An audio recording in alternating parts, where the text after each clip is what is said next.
If the Earth was polluted in the parallel timeline where humans were had to mutate basically into the Greys, why Yes. didn't they just set up colonies on another planet instead of mutating themselves? It wasn't just an issue of colonization.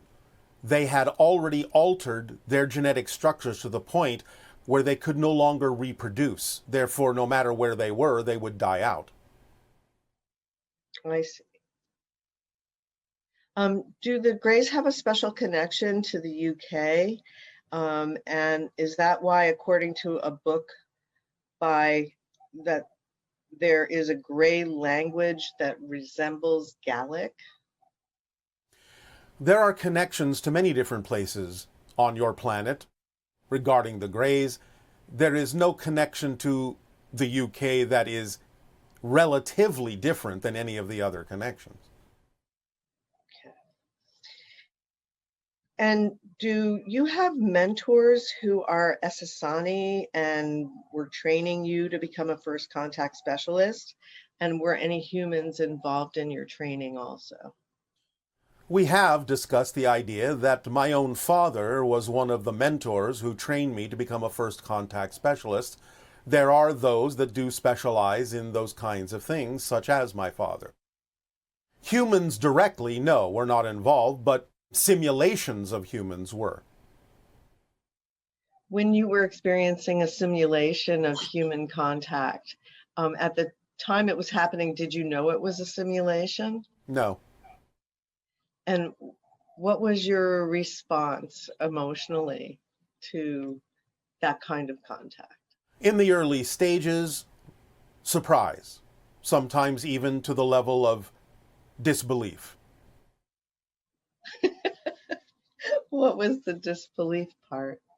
Well, understand, as we have said, that there are not many civilizations we have encountered that have the same degree of density and forgetfulness that humans on Earth do regarding their concept of connection or disconnection to existence.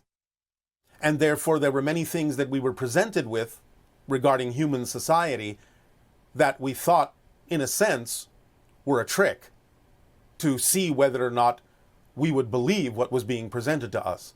When we found out that what was being presented, the degree of the limitation being presented to us in your society was not a trick, we found that to be almost unbelievable, because we had been brought up to be relatively challenged by believing that beings could actually experience that kind of disconnection from their source of power. Nevertheless, we got used to the idea that this would be a unique and exciting challenge, and therefore, as you say, I leapt at the chance. So are there like second and third contact specialists also in Oh, your yes. society? Oh, yes, absolutely. In fact, the idea of the being that we have referred to as Anima, which is a colleague of ours, and we have referred to her as a social engineer. So these kinds of ideas of then engaging in different aspects, different kinds of encounters, different kinds of information that gets shared, different kinds of interactions and exercises to allow a civilization to become part of the interstellar alliance are handled mostly by the so-called second and third level contact specialists. Like when we reach the stage when we have would we have third contact specialists here on the planet? But they wouldn't be Essassani, right? Oh, some of them might be eventually, yes. But our frequency would have to be a lot higher for us to Yes. interact with them. Yes, well, again, this happens in stages. So the first contact level will go on for how long? Get any idea on that? Well, we have already told that the window of open contact, which is mostly about the idea of first contact, is between your year of 2023 to about 2033 or 2040-ish, as you say. And therefore, thereafter, because of the acceleration that can occur during that first window of first contact, can then lead to the idea of second contact, again, starting intermittently, Until such time as perhaps another decade, where things may accelerate to the point where the very, very early beginnings of third contact specialists can begin delicately and gently and intermittently laying out a foundation for what can occur next based on the choices that people on your planet are making based on the level of vibration they have achieved by that time. So let's say in the next 6 months, as this information starts coming out about ETs Yes. and their presence potentially, I guess right now they're not even saying it's ETs. These may be unmanned or some sort of phenomenon, and they're even renaming it instead of calling them UFOs. Yes. Um, Unidentified aerial phenomena, UAP, which is fine. Right. And it's fine that they do not necessarily speculate that they are extraterrestrial craft, as long as they state that they are open to the possibility. That will be a sufficient difference to begin to alter the mindsets of individuals on your planet to recognize that we and our existence may at least be possible. And that's part of what shifts our consciousness slowly. Yes. It reminds me of when humans thought the earth was flat, in a sense. Well, some of them did, and some of them still do, even though it is a fallacy that that was actually a predominant belief on your planet.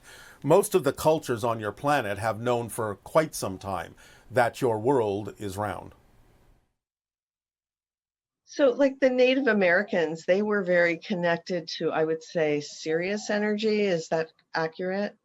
For a lot of them, yes. That doesn't mean they weren't connected to other things, but Sirius played a predominant part in their understanding of their connection to other kinds of consciousnesses in the cosmos, yes. So, what other groups were part of the connections that earlier humans were experiencing? Pleiadian was a part of it. Of course, the original Anunnaki. Sirius did play a part, as we said. In terms of actual interaction, there were a few others we cannot name. But the idea of energetic connections is much broader, such as Orion energy, Arcturus energy, so on and so forth. So that would have been more like through channeling, let's say like the Oracle of Delphi, or those kinds of connections to higher dimensional beings, Well, as yes. opposed to actual. Yes, although a lot of that is not necessarily extraterrestrial, but more the idea of the connections to the higher mind and the spirit realm. So we've had a smorgasbord of other dimensional beings to connect with, and it was more dependent on an individual's theme or their particular purpose in a lifetime, whether they would encounter these beings. Both individuals and also cultural groups, yes. So which cultural groups were most receptive to contact with extraterrestrials? Most indigenous cultures, before the advent of what you consider to be quote-unquote civilization. So like the Lemurians, were they open to contact and well aware of it? Oh, absolutely. Since they were one of the first generations of human away from the Anunnaki. Okay. What are some of the forms of entertainment that beings in your civilization enjoy?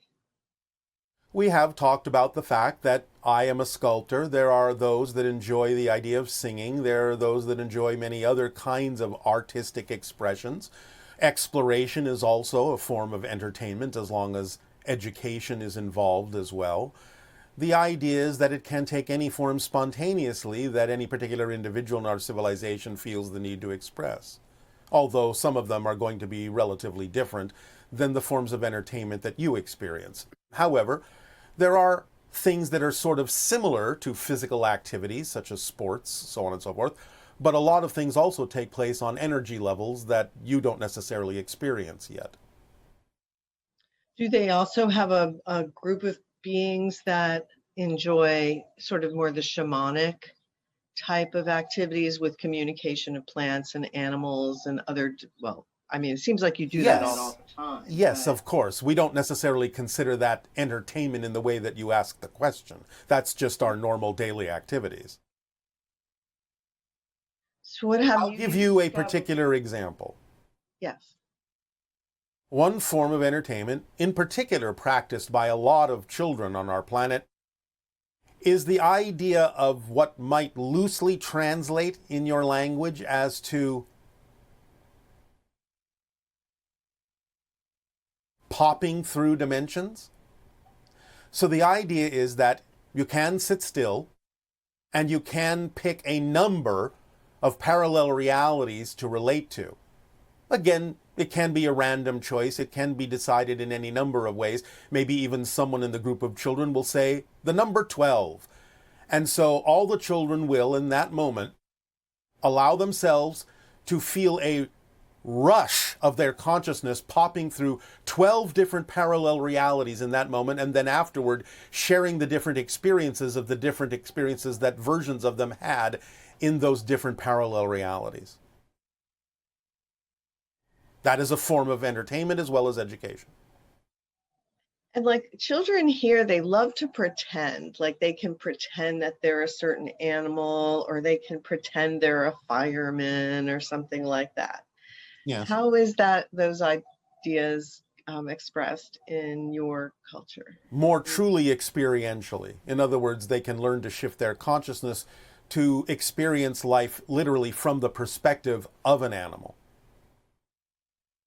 So I could even see this imagery of like a bird flying and being able to see through the eyes of the bird. Yes. From that vantage point. Yes. That's very exciting. And to some degree similar to what you have referred to as shamanistic. NASA is sending a manned crew to fly by the moon in summer 23. This seems synchronous with the opening of window of contact. It is. Can you update us on anything that may happen during that kind of experience? There will be, as before on other flights you haven't been told about, observations of various craft. And like in Virginia Beach, I guess the craft have been buzzing ships. On many places on your planet, this has been increasing. In that area, as you already have heard, off the coast of what you call your San Diego area, and a few other places around your planet, sightings are now increasing if you actually pay attention to the statistics. And the reason for that is? The beginnings of disclosure. So they're just making themselves more well known so that we will stop ignoring, in addition to the changes we're already. Yes, and having more information to release as authentic. Oh, I see. And what about the idea of them shutting down the nuclear codes if there's like Again, simply a message, as we have delivered before, that you are not permitted to have thermonuclear war, because it affects far more than just your planet and your dimension. Now, as we have said, there can be isolated, small tactical nuclear incidents, as long as they do not affect interdimensional beings and consciousness, then that may not be prevented. But the idea of the shutting down, erasing, or altering the launch codes of many of your thermonuclear missiles is a direct sign that we are still watching and still giving the message that global thermonuclear war will not be allowed.